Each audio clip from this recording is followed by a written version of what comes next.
Olá, eu sou a Tenente Luiz, estou aqui com o Tenente Fonseca e o Tenente Paulo César. Nós compomos a equipe de instrutores da disciplina de Sistema de Comando em Operações. A gente vai falar sobre o SCO enquanto uma ferramenta gerencial de administração de desastres. Nessa disciplina vamos abordar experiências práticas vividas pelos nossos militares e trazer os conceitos fundamentais que vão nortear o assunto. Nessa aula, iremos tratar dos 3 princípios que norteiam o SCO e suas 15 características. Tenham uma boa aula. O SCO ele tem 3 princípios fundamentais que vão nortear aí o assunto, né? E o primeiro deles é o princípio da concepção sistêmica. Basicamente, o que é essa ideia? É como se nós tivéssemos diversas organizações que elas vão estar interagindo e exercendo uma relação entre elas em determinado desastre e elas vão fazer as ações dentro da área de cada uma de forma integrada. Então, vamos imaginar aí no corpo humano. No corpo humano eu tenho sistema respiratório, sistema nervoso. Dentro desses sistemas eu tenho diversos componentes. E esses componentes, de uma maneira ou outra, eles vão estar interagindo, vão ter uma relação entre si que vai propiciar que o corpo humano ele faça uma caminhada, exerça uma ação, que uma pessoa se alimente, que ela converse com outra pessoa. E isso é importante porque as organizações que estiverem envolvidas num desastre, elas têm que estar em equilíbrio. Elas vão ter as suas funções específicas para exercer, só que essas funções elas vão estar trabalhando em prol de um objetivo comum, que é a resolução do desastre. Então, a ideia básica aí da concepção sistêmica é justamente o foco e a importância da teia de relação que vai existir entre as organizações, para essas organizações trabalharem em conjunto e de maneira integrada. A título de exemplo, a gente pode trazer uma operação que foi recente e teve uma grande repercussão aí, para a corporação em si, para o país, né, que foi o rompimento da barragem de Brumadinho. Lá nós tínhamos diversos órgãos e organizações trabalhando de forma conjunta, como Polícia Militar, Corpo de Bombeiros, Defesa Civil Municipal, a empresa privada, que no caso era a Vale, responsável pela barragem, todas de maneira conjunta, trabalhando em prol de um objetivo único, que era realizar o salvamento das vítimas que foram atingidas pelo rompimento da barragem. O princípio de concepção contingencial possibilita que a estrutura organizacional do SCO seja adaptável, conforme a necessidade da situação. Então, por esse motivo, as estruturas administrativas do SCO são modulares e flexíveis, podendo expandir ou reduzir, de acordo com a estratégia adotada para a operação. Isso a gente fala tanto em recurso humano quanto em recurso logístico. O conceito desse princípio ficará mais claro quando estudarmos o organograma do SCO e sua estrutura administrativa. O terceiro princípio é a concepção para todos os riscos e operações.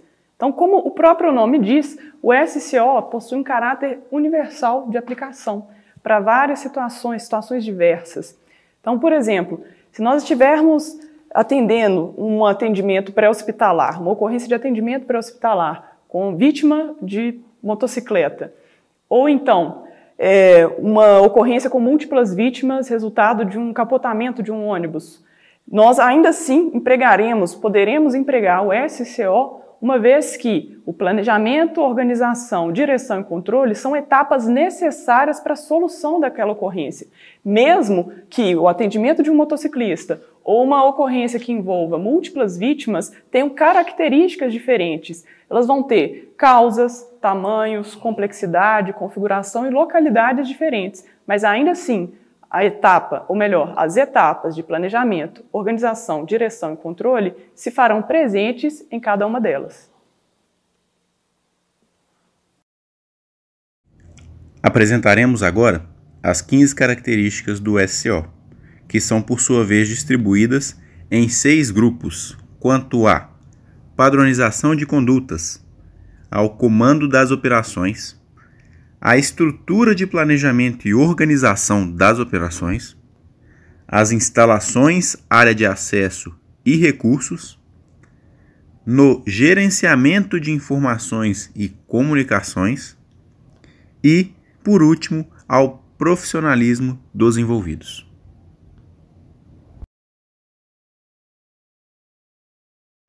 A terminologia comum busca adotar para a operação uma linguagem única, tanto verbal quanto não verbal, para o desenvolvimento de toda a operação. A não utilização de uma terminologia comum entre indivíduos e corporações resultaria no não alcance dos objetivos da operação, por causa de uma falha de comunicação. Seria uma verdadeira Torre de Babel, não é mesmo? Ressalta-se que essa linguagem deve ser padronizada antes da operação, não sendo conveniente que seja realizada durante a situação crítica. O foco vai estar na operação. Por esse motivo, no que se refere à comunicação não verbal, o SCO já padroniza as placas de sinalização. Como exemplo, podemos citar aí o posto de comando, a área de concentração de vítimas, a área de espera, entre outras. E no que se refere ao exemplo de comunicação verbal, podemos exemplificar com a utilização do código Q, alfabeto fonético tanto internacional quanto nacional.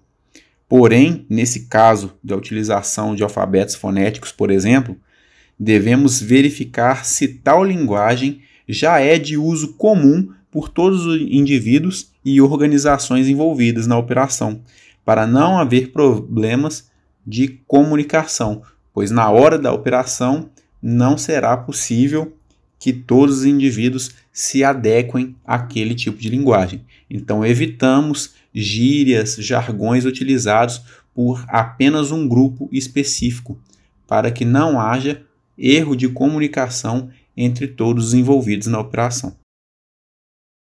Continuando, a segunda característica do primeiro grupo, padronização de condutas, encontra-se os formulários padronizados. O SCO estabelece os formulários que devem ser padronizados para um fluxo de informação, tanto vertical quanto horizontal, no sistema dos diversos níveis administrativos do SCO. Então a gente pode citar como exemplo o formulário 201, o formulário 202, que são formulários mais comuns e que serão apresentados especificamente numa próxima aula para vocês. Esses formulários, toda a documentação que ela é produzida durante o incidente, ela é uma documentação que ela pode ser usada em todo o incidente, na passagem de serviço operacional, nas mudanças de período e ao final da operação. Então, para que essa informação ela siga um fluxo adequado, ela tem que ter uma padronização estabelecida, que é prevista já no SCO. Por isso, estudamos esses formulários aqui. Já no segundo grupo, comando das operações, encontraremos a característica de estabelecimento e transferência de comando. Vamos lá. O comando na operação, ele realiza a integração de recursos, objetivos e prioridades comuns, essas entre todos os indivíduos e órgãos envolvidos na operação. O SCO preconiza que, inicialmente, quem assume o comando da operação vai ser o primeiro a chegar à cena. Depois, com o passar do tempo e desenvolvimento da ocorrência, esse comando ele vai ser transferido conforme algumas situações.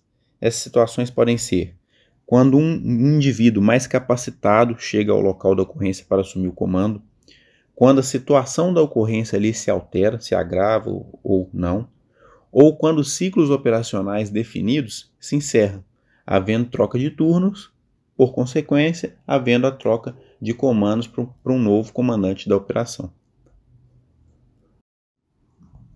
A cadeia de comando ela pode ser entendida como uma linha ininterrupta de autoridade, ou seja, essa linha vai ligar os indivíduos dos diversos níveis da estrutura do SCO para a transmissão de ordens, informações, orientações, etc. Já a unidade de comando é apenas quando um indivíduo responde diretamente a outro indivíduo e somente a ele. Podemos exemplificar essa relação como um membro de uma equipe e o chefe direto daquela equipe, onde o membro da equipe vai responder ao seu chefe direto as informações que precisam ser transmitidas. A quinta característica seria comando único ou comando unificado. Comando único, nós podemos entender quando o comando é de apenas uma pessoa. Isso ocorre geralmente quando nós temos uma organização envolvida ou quando tem outras organizações envolvidas, elas funcionam apenas como organizações apoiadoras a uma certa demanda. O comando unificado é quando há mais de uma organização envolvida e essas organizações envolvidas trabalham de forma colaborativa. E essa colaboração, esse comando, ele busca planejar atividades, traçar objetivos, otimizar recursos humanos e otimizar recursos logísticos. Então, a diferença entre o comando único e um comando unificado é quando nós temos o trabalho de uma única organização com o apoio de outras ou quando nós temos o trabalho conjunto de organizações. Um exemplo prático dessa característica é uma ocorrência de incêndio florestal. Recentemente, o Corpo de Bombeiros atuou numa operação na Serra do Cipó, que foi um incêndio de grande proporção. Então, lá nós tínhamos Corpo de Bombeiros, ICMBio e Polícia Militar. Então, todas as decisões que eram tomadas ali no desenvolver da operação, no desenrolar do combate, era feita em conjunto entre esses três órgãos, em que discutíamos qual era a melhor forma de empregar a equipe em campo, qual que é a quantidade de equipes que vamos distribuir e os principais focos que vão trazer uma preocupação maior se não forem controlados. Então, todas essas decisões eram feitas de forma colegiada e, tendo o consenso de todo mundo para uma mesma linha de ação, essa linha de ação era adotada. Um exemplo disso é uma ocorrência envolvendo produtos perigosos. Então, imagina um caminhão de explosivo que ele caiu dentro de um rio. E ele estava com 5.500 kg de explosivo. Nós tivemos o acionamento de uma equipe do Corpo de Bombeiros, uma equipe da Polícia Militar, uma equipe da Guarda Municipal, mas a primeira equipe que chegar no local e o militar que for o mais antigo daquela equipe, ele vai ser o responsável por instalar a função de comando e ele vai ter todas as atribuições inicialmente do SCO a cargo dele. À medida que essa ocorrência fosse desenvolvendo, que eu vou ter a recepção de mais recursos humanos, logísticos, essas atribuições que estavam inicialmente concentradas em uma pessoa ou duas, eu vou distribuir elas para mais pessoas. Da mesma forma que, durante a resolução dessa ocorrência, eu não preciso mais de determinada função no meu sistema de comando, eu vou tirar essa atribuição de determinada pessoa e eu posso dispensar esse recurso. Então, o importante da organização modular e flexível é justamente destacar essa possibilidade de aumentar ou diminuir a minha estrutura de acordo com a minha necessidade ou de acordo com a minha disponibilidade de recurso também. A próxima característica ela se refere à administração por objetivos. Basicamente, administrar por objetivos é eu ter um objetivo e uma prioridade definida e eu vou converter esses meus objetivos e prioridades em metas que eu quero alcançar durante a ocorrência. Então, por exemplo, uma ocorrência envolvendo aí o tombamento de um caminhão que estava transportando líquido inflamável.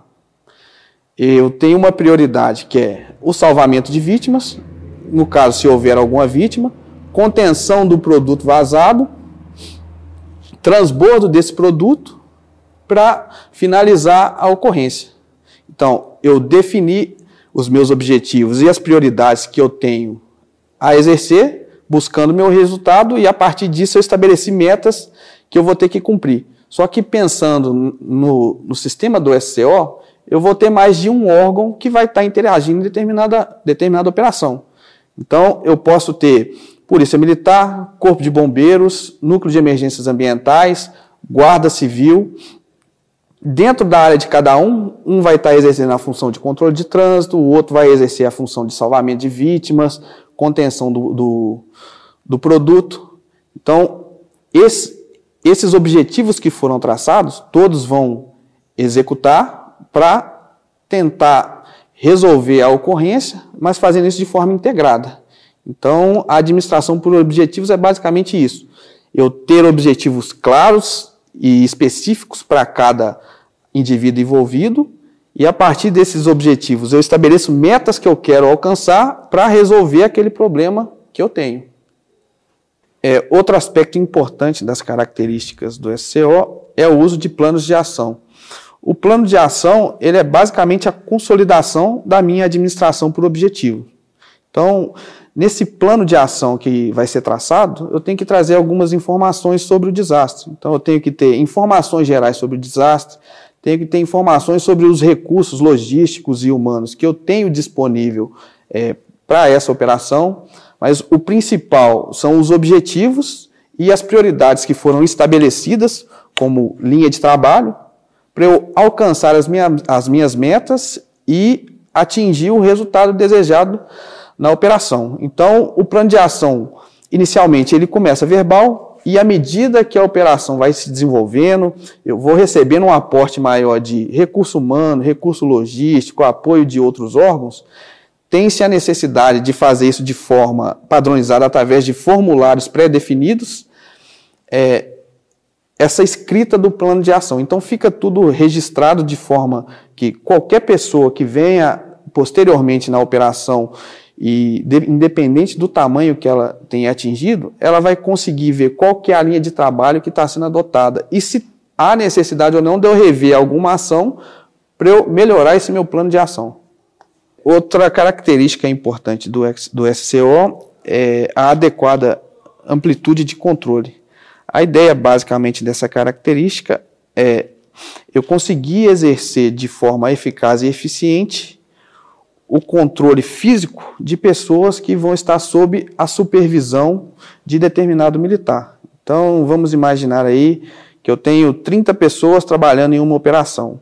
Como que essas 30 pessoas vão se reportar a uma única pessoa? E essa pessoa, como que ela vai controlar todo mundo de maneira eficiente e eficaz nessa operação? Então, o SCO ele vai estabelecer a quantidade máxima de 7 pessoas, a quantidade mínima de 3 pessoas e o ideal 5 pessoas sob o comandamento de uma única pessoa. Uma característica relevante do SCO também são as instalações e as áreas padronizadas. Essas instalações, elas definem locais que vão ser padronizados e independente da operação ou do tamanho dela, eu vou poder ter isso de uma forma que vai ser recorrente. Então, as principais estruturas são posto de comando, que é o local onde ocorre todo o planejamento e a decisão de forma macro de uma operação. Eu vou ter a base de apoio, essa base de apoio é um local onde vai existir a estrutura de apoio logístico que vai dar suporte para toda a operação. Então, ali eu posso ter um almoxarifado, uma área de oficinas, enfim.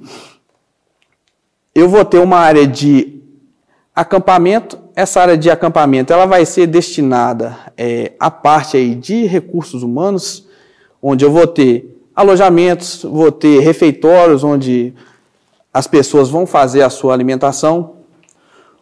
Outra estrutura é o centro de informação ao público. Nesse centro de informação ao público, eu vou ter ali a concentração de informações e boletins que vão ser repassados aos grupos de mídias sociais aí, ou de imprensa, referente ao andamento da operação. Além disso, eu tenho estruturas como L-base e L-ponto. A diferença básica entre as duas aí é que a L-base eu vou ter uma estrutura de suporte para manutenção de aeronave, abastecimento e estacionamento de aeronave. No caso do L-ponto, ela é voltada apenas para o embarque e desembarque das equipes que vão estar atuando ali na operação. Uma outra estrutura importante também é a área de espera. Essa área de espera ela vai servir para quê? Toda vez que eu tiver a chegada de um recurso novo que eu não tinha na operação, ou de uma determinada equipe, ou de um determinado órgão, essa área vai fazer a triagem e vai relacionar quem são os representantes dessa equipe ou desse órgão que chegou para o apoio e vai manter isso de forma organizada até que esses recursos que chegaram para o apoio sejam empregados de forma efetiva na operação. Além disso, a gente vai ter a área de concentração de vítimas, que essa área ela vai ser destinada a receber as vítimas que foram salvas aí durante a operação, de acordo com o tipo de emergência. Essas vítimas, elas vão ser triadas e vão receber um atendimento inicial até elas serem direcionadas e transportadas para um hospital mais próximo ou um hospital de referência. Outro ponto importante também são as zonas de trabalho. Então, em toda emergência que o Corpo de Bombeiros for trabalhar, ele vai ter 3 zonas pré-definidas que vai delimitar o tipo de ação que eu vou desenvolver dentro da minha operação. Então, eu tenho a zona quente, que é uma zona de maior risco e é onde, de fato, aconteceu algum sinistro. E para acessar essa zona, eu vou ter um acesso restrito e só as equipes específicas vão estar atuando nessa zona. Eu vou ter a zona morna, que vai ser uma zona intermediária, ela tem um risco menor em relação à zona quente e ela serve de ligação entre a zona quente e a terceira zona, que é a zona fria. Na zona fria, a gente vai ter a concentração de todo o suporte e aparato logístico e humano que vai prestar apoio às equipes que estiverem atuando na zona quente. Então, essas são as estruturas básicas aí que nós vamos encontrar dentro do sistema do SCO.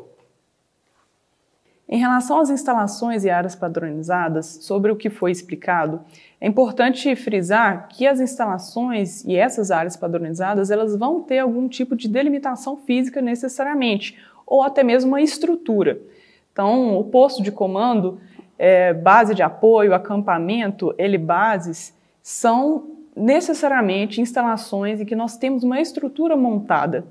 O Centro de Informações ao Público, por exemplo, pode ser uma delimitação por fita zebrada, por cones, ou simplesmente um militar ali empenhado para recepcionar aquele público direcionado à mídia. No caso das instalações, importante também destacar a diferença da simbologia utilizada entre helibases e helipontos. A simbologia de helibase é um H dentro de um círculo amarelo. A simbologia de helipontos é um símbolo amarelo e dentro escrito H somado a um número, escrito um número. Esse número se refere à quantidade de helipontos disponíveis naquela operação. Isso porque pode acontecer de ser necessário estabelecer mais de um ponto de embarque e desembarque de pessoal e equipamentos em aeronaves. No caso de helibase, em que nós temos apenas o H, é uma estrutura mais complexa de suporte às operações, estacionamento, abastecimento e manutenção de aeronaves. Então é importante que a gente esteja atento a essa diferença de simbologia. Com relação ainda às zonas de trabalho, nem sempre será possível estabelecer uma delimitação física ou uma barreira física. Então, por vezes, será importante que a gente utilize referências naturais daquele terreno, de onde estiver acontecendo a ocorrência, para que se delimite as zonas de trabalho. E assim podem ser utilizados diferentes recursos, não apenas a questão da delimitação da característica do terreno, como também o controle de acesso das pessoas que estiverem habilitadas a adentrarem aquele local. A segunda característica dentro do grupo quanto às instalações, áreas de acesso e recursos é a característica número 11, gerenciamento integrado de recursos. Quando nós falamos de gerenciamento integrado, é importante a gente frisar que a concepção, a assimilação da importância de cada agente envolvido, de cada função distribuída na operação, ela tem uma importância nesse cenário.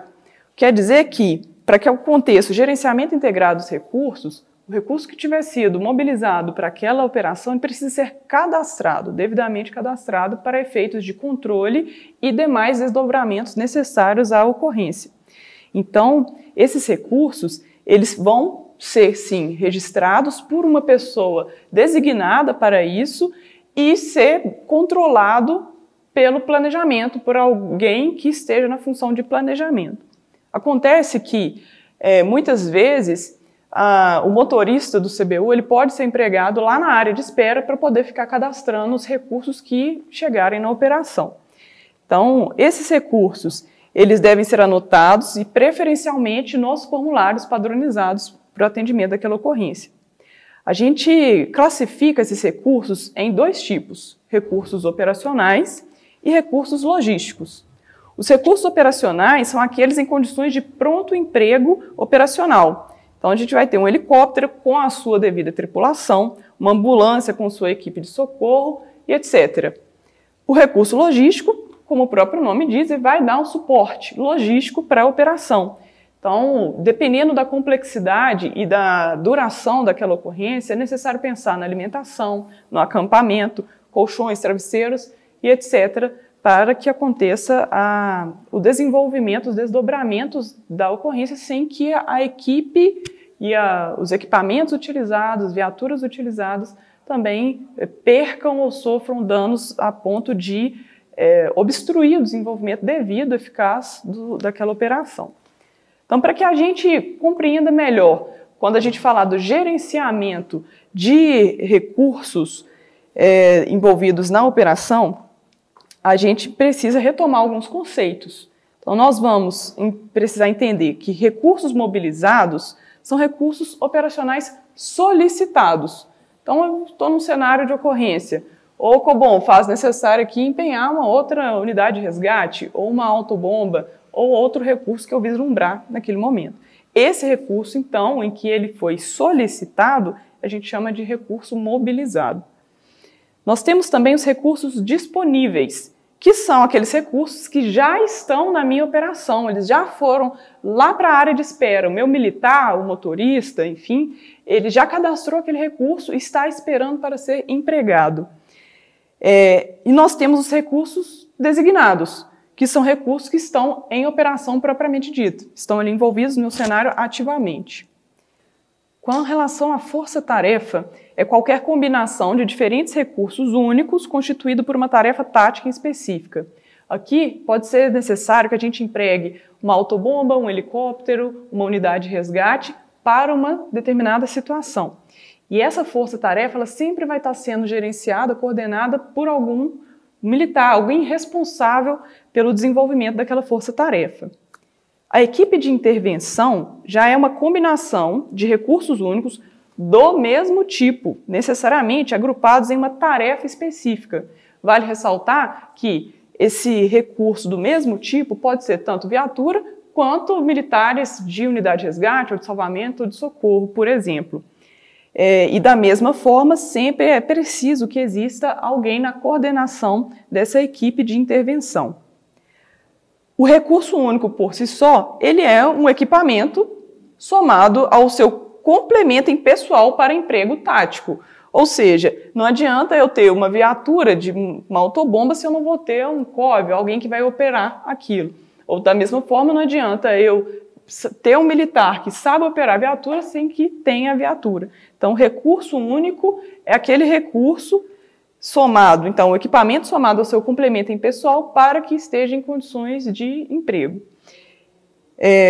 O recurso indisponível já vai ser o recurso que não pode ser empregado. E aí a gente vai ter causas diversas, seja porque precisou de uma manutenção, houve algum acidente envolvendo aquele recurso, sendo viatura ou sendo até mesmo o meu efetivo em termos de pessoal. O recurso desmobilizado é um recurso que não é necessário mais e, portanto, vai ser liberado.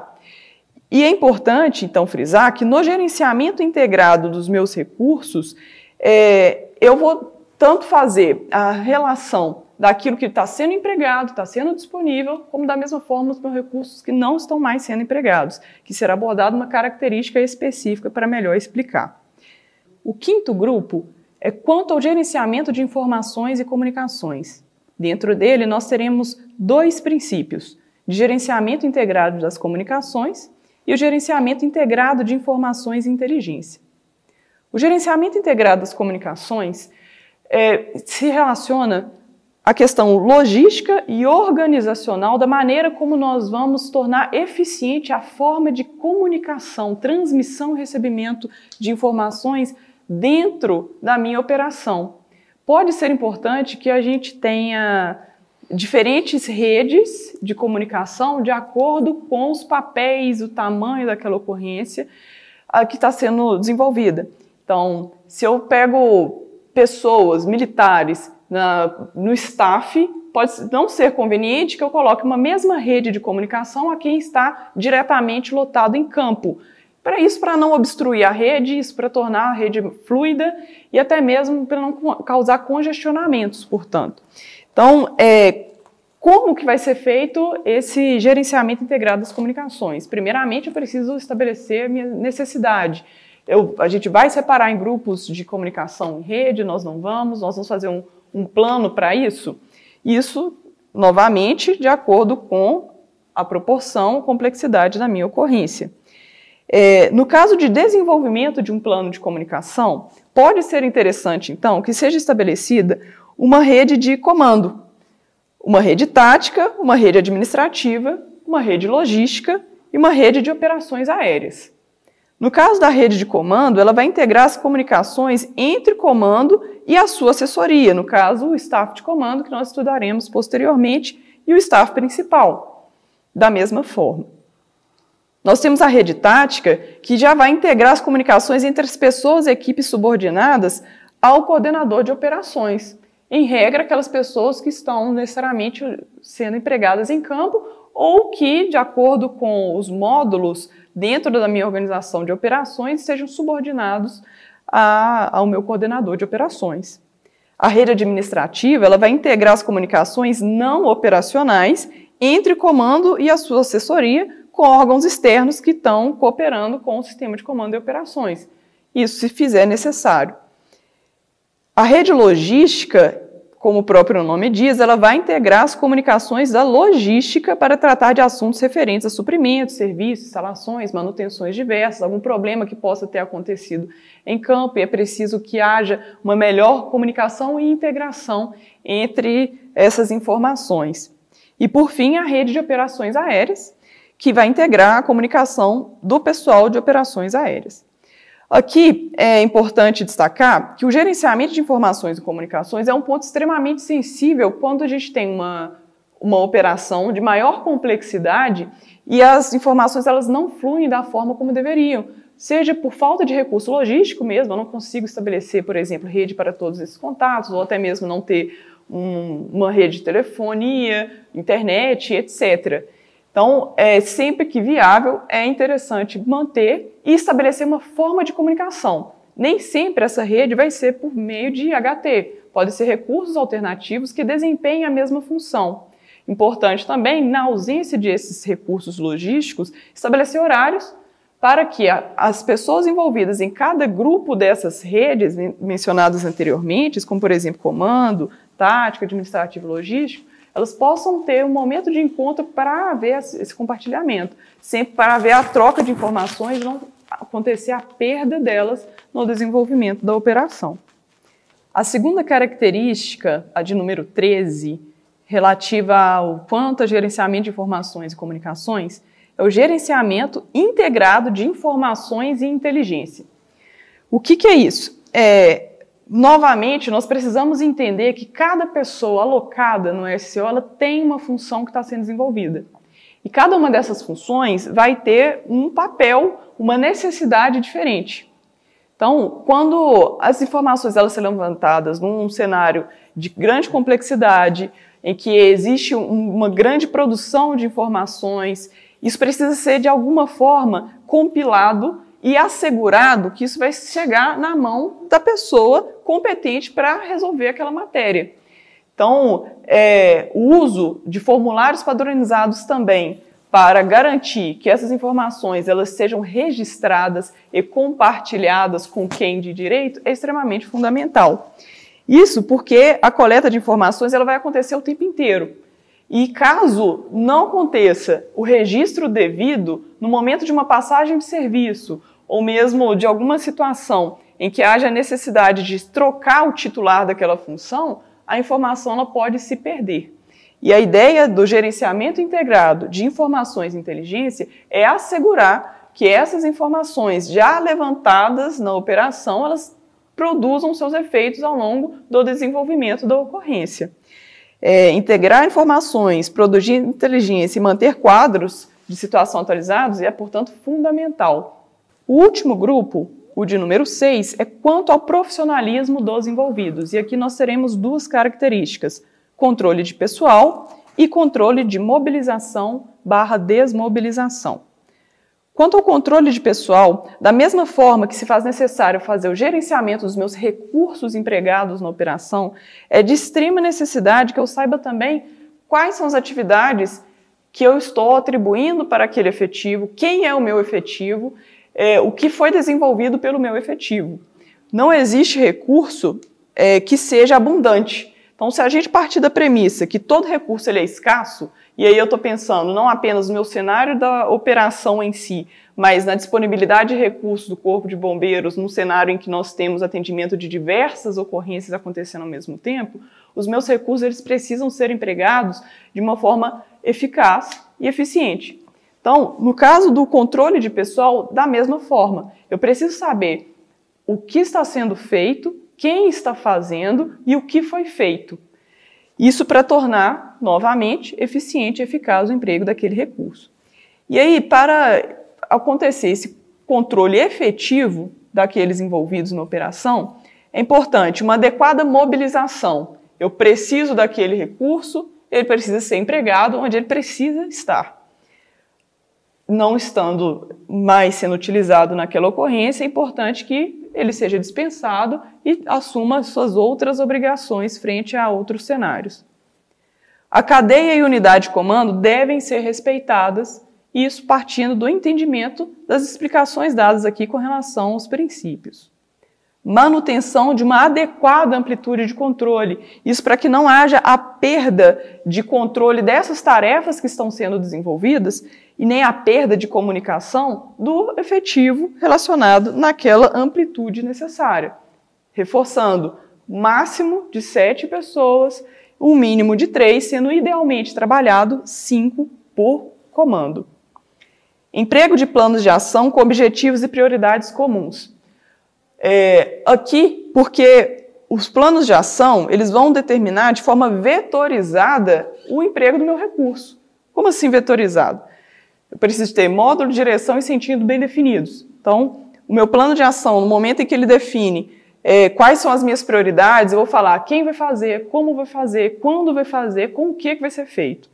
Então, a partir do momento que eu tenho esse plano de ação então, bem desenhado, eu sei onde que meu recurso está sendo empregado, as dificuldades que o meu recurso está tendo para desenvolver e concluir aquele objetivo, aquela prioridade pré-determinadas. E a manutenção de um adequado registro dos recursos humanos empregados na operação. Num cenário em que nós temos uma ocorrência de grande complexidade, como foi o caso de Brumadinho, em que inicialmente nós tivemos uma extrema urgência em alocar o máximo de efetivo em campo, é imprescindível para a segurança dos militares envolvidos na operação e controle das atividades que estão sendo desenvolvidas, saber onde eles estavam sendo alocados. Então, esse adequado registro não apenas para a questão de eficiência e eficácia do recurso, mas também pela perspectiva de segurança daqueles ali envolvidos. A última característica, a característica número 15, portanto, é controle da mobilização e desmobilização, que integra ao grupo quanto ao profissionalismo dos envolvidos. O gerenciamento dos recursos deve ser realizado de forma eficiente e eficaz, conforme temos falado aqui desde o início da disciplina. A mobilização de pessoal e equipamentos deve ser gerenciada adequadamente por uma autoridade competente, alguém que tiver sido designado para exercer aquela função, portanto. Então, uma unidade de mobilização e desmobilização pode ser necessária, principalmente nos eventos de maior repercussão, maior proporção. E isso sempre relacionado à unidade de planejamento. Mais uma vez, os recursos, eles não são abundantes, eles são necessários e escassos por vezes. Então, quando a gente desenvolve um plano de mobilização e desmobilização, nós estamos controlando se aquele recurso está sendo útil ou não para aquele cenário em desenvolvimento.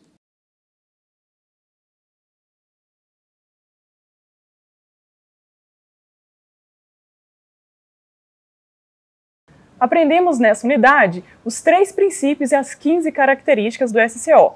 Caso tenha ficado com alguma dúvida, não se preocupe. Você pode assistir esse vídeo quantas vezes quiser e ainda teremos a oportunidade de praticar conceitos e tirar dúvidas na dinâmica em sala de aula.